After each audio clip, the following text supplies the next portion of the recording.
Peace be upon you. Welcome to the What Does Science Say channel. Today, we're taking a strictly scientific, totally objective look at the biological realities of a topic that carries a whole lot of cultural baggage and stigma. We're talking about masturbation. For centuries, this deeply personal subject has been surrounded by myths, whispered rumors, and honestly, a ton of societal guilt. But today, we're clearing the air, we're completely stripping away that taboo and focusing entirely on what human biology, neurochemistry, and modern medicine actually tell us. Now, to kick things off, we've got to address the massive, infamous cultural elephant in the room, right? You've definitely heard the playground rumors or those intense historical warnings. If you do that too much, you're going to go blind. It's literally one of the most persistent urban legends in human history. But does this claim hold any actual biological weight whatsoever? Well, we're going to replace this bizarre historical misinformation with hard medical science and look at what is genuinely happening in the body. You are listening to us from What Does Science Say? And here is our quick, clinical roadmap for today's explainer. Number 1, busting the blindness myth. Number 2, the biology of pleasure. 3, when does it become compulsive? 4, signs of addiction. And finally, 5, finding balance and help. Section 1. Busting the blindness myth, history versus reality. Now, what's really interesting about this slide is just how stark the difference is between an 18th century physician's wild guesses and modern anatomy. It's fascinating how long certain urban legends have survived in society to essentially control behavior. Back in the 18th century, a Swiss physician completely theorized, without any real proof, that alterations in blood flow during sexual activity could lead to nerve damage, insanity, and, blindness. That pseudoscience got deeply ingrained in culture and teachings. But the modern medical consensus, it's incredibly clear. Vision is strictly determined by light hitting the retina and transmitting through the optic nerve. The visual system and the reproductive system operate entirely independently of each other. There is zero biological pathway for genital stimulation to damage your visual system. To really hammer this home, we have a quote here from a leading medical researcher emphatically stating that these myths have all been thoroughly debunked. Let's be unequivocally clear on this. There is absolutely zero scientific evidence linking self-pleasure to permanent vision loss. It will not make you go blind. It's not going to cause hair to grow on the palms of your hands. No way. It doesn't cause acne, and it certainly won't shrink your physical anatomy. These are entirely fabricated myths. Period. You are listening to us from What Does Science Say?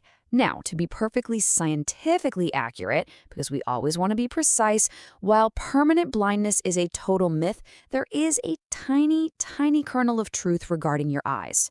During intense physical strain or climax, your blood flow rapidly changes and the sympathetic nervous system activates. In very rare extreme cases, this sudden huge shift in blood pressure can actually cause a popped blood vessel in the eye or maybe some temporary blurring vision. But listen, this is just a temporary vascular reaction to intense physical exertion. It's a lot like lifting a really heavy weight at the gym. It is not a permanent degradation of your eyesight. Section 2. The biology of pleasure, hormones, and health. Okay, let's dive into this. Moving from historical myths to the actual measurable neurochemistry, let's look at what's happening up in the brain. The chemical cocktail your brain releases during climax is incredibly powerful. Your brain gets completely flooded with dopamine, that famous happy hormone tied to motivation and reward. Then there's oxytocin, the love hormone, that drastically drops your stress levels. We also see a massive spike in serotonin, which totally elevates your mood and creates a sense of optimism. And finally, the body releases endorphins, which basically act as entirely natural painkillers. Because of this massive release of positive neurochemicals, medical science actually observes real, measurable benefits when this behavior is practiced in moderation. That surge in oxytocin directly lowers cortisol, which is your primary stress hormone. Those endorphins, they act as a natural analgesic, effectively reducing everyday pain like menstrual cramps or migraines. Furthermore, that post-climax drop in blood pressure and the deep physical relaxation actually helps a lot of people fall asleep significantly faster and just improves their overall sleep quality. So yeah, it's a physically harmless and genuinely beneficial tool for stress relief. Section 3. When does it become compulsive? The tipping point.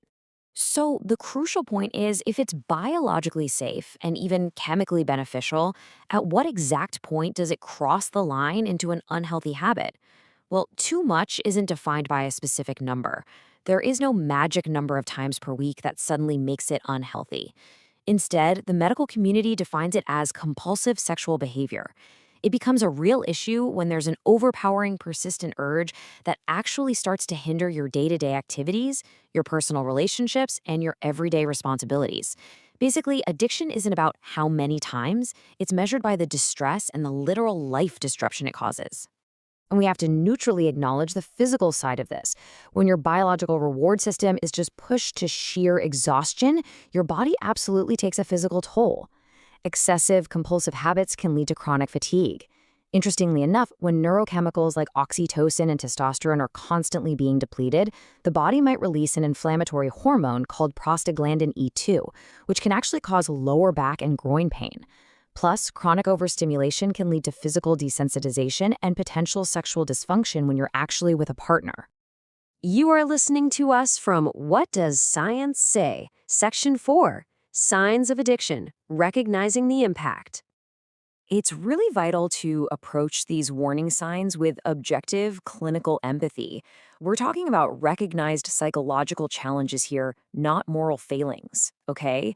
Red flags include things like missing work, skipping school, or blowing off important social events just to stay home in self-pleasure. It includes isolating yourself from your loved ones, neglecting your personal hygiene, and most critically, using the behavior as your primary escape mechanism from stress or reality.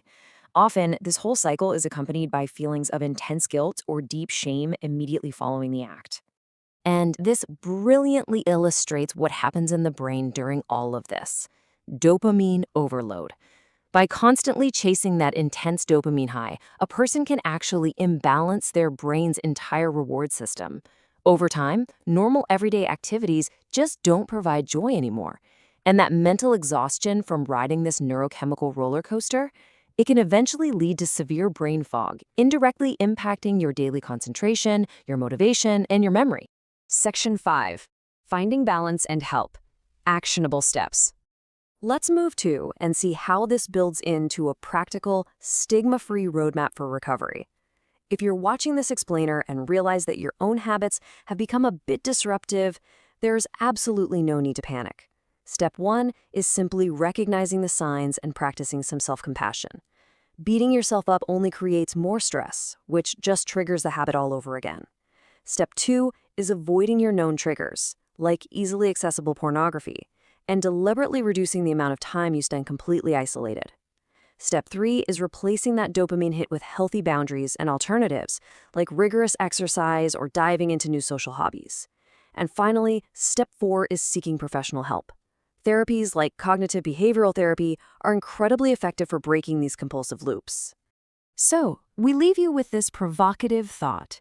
If we finally strip away the historical stigma and focus purely on the science, how can we foster a healthier, more balanced relationship with our own physical and mental well-being? Thank you very much for watching the video. If you have not subscribed to our channel, be sure to subscribe and set the bell icon to the all option so that if we upload a new video, a notification will come to you and you will be informed. Please don't forget to like and give us energy with your beautiful comments, and send this video to your loved ones so we can be seen more.